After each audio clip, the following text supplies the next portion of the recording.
আপনারা এই সিঁড়ি ঘোরাফেরা না করে সকলেই প্রেমের দিকে চলে আসেন। আপনারা এই সিঁড়ি ঘোরাফেরা না করে সকলেই মেহেরবানি করে প্রেমের দিকে চলে আসেন। এরপরে আপনাদের নিকট গুরুত্বপূর্ণ চাকরি পেশ করবেন অত্র এলাকার কৃতি সন্তান নারায়ণগঞ্জ আমরা মাদ্রাসার নীরব হয়ে গেছে লক্ষ লক্ষ মানুষের ফলের মধ্যে একটা কাউন্ট নাই। সবাই নিজের অতীত, সবাই নিজের মাসিক কালটাকে অতীত কালটাকে যে পূর্বের কাল অতিবাহিত হয়েছে সেই কালটাকে পরিকল্পনা করতেছে আর গুনার কথা স্মরণ করে চোখের পানি পাইতেছে আর বলতেছে আমি যদি আজকে গুনাহ না করতাম, আজকে যদি 4 গুনাহ আমার মধ্যে থাকতো, আমি দিনের জানাজা পড়াইতে পারতাম। আল্লাহু আকবার।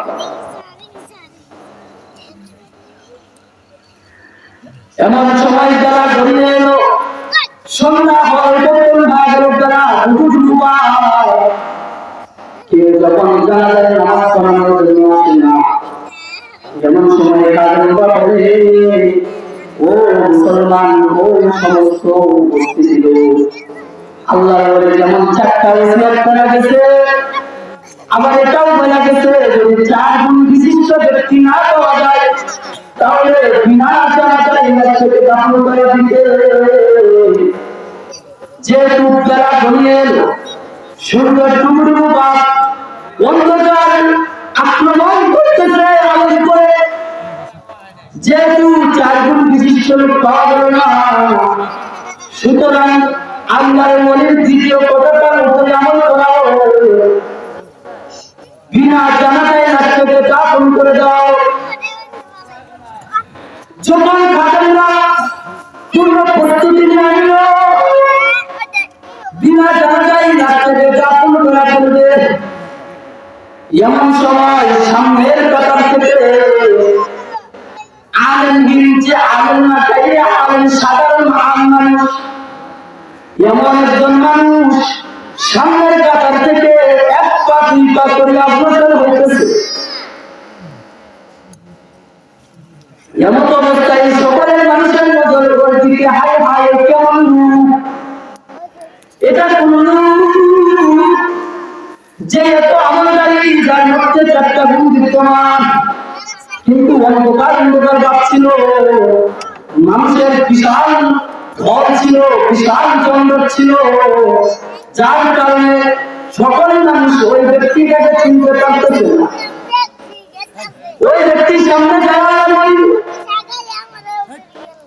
কাপড়টাকে খুললো, কাপড়টাকে খুললে কানে কানে কপালে একখানা চুল দিয়া কানে কানে বললো ও আল্লাহর ওলি, সারা জীবন তো গোপনে গোপনে আমল করে গেল, আমল করে নিজের আমল গুলো গোপন করে গেল, আর মৃত্যু বরণ করে মারা যায়, তুমি আমার আমল কেন পাস করা দিলা? ও আল্লাহর ওলি, ও আল্লাহর ওলি, আমার আমলকে প্রকাশ করিয়া দিছ, এতে আমার কোনো দুঃখ নাই, তবে আমি ভয় করতেছি আমার আমল প্রকাশ হয়ে গেল, না জানি আমার মধ্যে অঙ্ক ছিয়া যায়, না জানি আমার মধ্যে কাটা খুঁড়িয়া ছিয়া যায়, না জানি আমার অন্তরে গন্ধ পাই। এর জন্য আমার একটা আবদার হলো, তাহলে যখন জান্নাতে যাইবা তখন কিন্তু আমি এই অর্জন আপনি জান্নাতে যাও না। এই বলে জানাজা করা যায়, জানাজা করা এরকম হলে কি আমল করা যায় না? মন্দির হলে কি আমল করা যায় না? রসুল কি নেতা ছিলেন না? রসুলের মতো নেতা কি যা পাবেননি? এলাকায় চিরনিত আল্লাহ দিলেন, চিরনিত রসুলের মতো নেতা পাবেন না, কখনো সম্ভব না। এমন একজন রসুল যার ব্যাপারে আল্লাহ তাবারক ওয়া তাআলা কুরআনের মধ্যে বলেছেন ওয়া আরসালনাকা ইল্লা রাহমাতাল লিল আলামিন, যার চরিত্র ছিল খুলুক আযীম, যা কোনো ভালো পর্যন্ত করতে পারে। করেছিলাম, জানাজা পড়া দিছে আল্লাহ। জানাজা পড়ানোর পরে দেখা গেল ওই ব্যক্তি সাধারণ কোনো ব্যক্তি না, ওই ব্যক্তি সাধারণ কোনো ব্যক্তি না, তৎকালীন যুগের দিল্লির প্রেসিডেন্ট সুলতান শামসুদ্দিন আল-তামাস রাহমাতুল্লাহি আলাইহি। আল্লাহু আকবার। কেমন লোক, সুলতান বাদশা ছিলেন, তার মধ্যে কোনো গুণ ছিল। আল্লাহু আকবার। আমরা 2-4 টাকার মালিক হয়ে গেলে অহংকার, মাটিটা আমাদের পাপ হলো। এই টাকা পয়সা নিয়ে কবরে যেতে পারবে না। তার সাথে মহব্বত লাগান, তার সাথে মাওলার সাথে মহব্বত লাগা, মাওলার মহব্বত, মাওলার সাথে প্রেম করা, মাওলার সাথে ভালোবাসা সৃষ্টি করার উপযুক্ত সত্তাই হলো মাওলা। কে উপযুক্ত সত্তা? কবি বলতেছে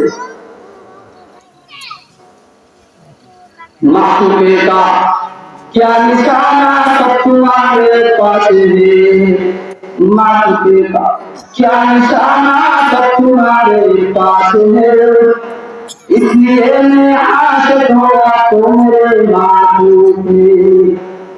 अरे मौला ভালোবাসা পাওয়ার জন্য যত যুদ্ধটা আছে সব তো তোমার মধ্যে বিদ্যমান, কারণ মধ্যে না।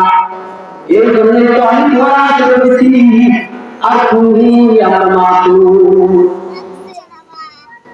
এই দুনিয়ায় থাকতে পারবে? থাকতে পারবেন নেই? থাকতে পারবেন। কোরআনের মধ্যে, আয়াতের মধ্যে আল্লাহ তাবারক ওয়া তাআলা সুস্পষ্ট পালানোর জায়গা আছে। বলতেছিলাম আমরা পুরোপুরি মুসলমান হতে হবে, ইসলামের মধ্যে পুরোপুরি দাখিল হতে হবে। আয়াতের মধ্যে বলছিলাম ইয়া আইয়ুহাল্লাযীনা আমানু দুখুলু ফিস-সিলমি কাফা। আয়াতের মধ্যে বলতেছে আমরা কি পুরোপুরি মুসলমান হতে পারছি? শুধু দাড়ি রাখলে মুসলমান হওয়া যায় না, শুধু নামাজ পড়লে মুসলমান হওয়া যায় না, শুধু রোজা রাখলে মুসলমান হওয়া যায় না। মুসলমান হওয়ার জন্য, পরিপূর্ণ মুসলমান হওয়ার জন্য একটা মুসলমানের মধ্যে পরিপূর্ণ মুসলমানিত্ব থাকতে হবে, পরিপূর্ণ মুসলমানিত্ব থাকতে হয়। আমি নামাজ পড়ে আমার সরকার কি হয় আছে কিনা বলেন না, কেন ভয় পা? এতদিন তো ভয় পাইছি, এখন ভয় পাওয়ার কোনো দরকার না।